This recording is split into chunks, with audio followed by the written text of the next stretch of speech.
ప్రముఖ సినీ నటుడు Prakash రాజ్పై non bailable warrant జారీ అయింది. ఆయనపై ఒకటి కంటే ఎక్కువ రాష్ట్రాలలో అక్రమంగా ఓటరు గుర్తింపు కార్డులు కలిగి ఉన్నారు అని ఆరోపణలు ఉన్నాయి.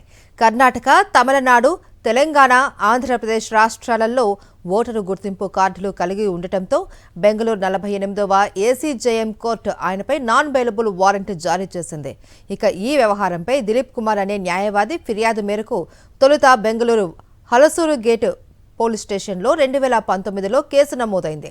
అయితే దీనిపైన ఎలాంటి చర్యలు తీసుకోకపోవడంతో న్యాయవాది బెంగళూరు నగర పోలీస్ కమిషనర్ను ఆశ్రయించారు. ఆ తర్వాత ఎన్నికల సంఘానికి కూడా ఫిర్యాదు చేసిన స్పందన లేకపోవడంతో చివరకు కోర్టును ఆశ్రయించారు. ఈ క్రమంలో విచారణకు హాజరు కావాలి అని కోర్టు ప్రకాష్ రాజ్కు నోటీసులు జారీ చేసింది.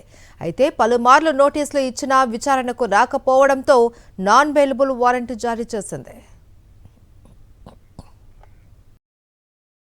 మరిన్ని అప్డేట్స్ కోసం ఛానల్ ను సబ్స్క్రైబ్ చేయండి. నోటిఫికేషన్స్ కోసం బెల్ ఐకాన్ పై క్లిక్ చేయండి.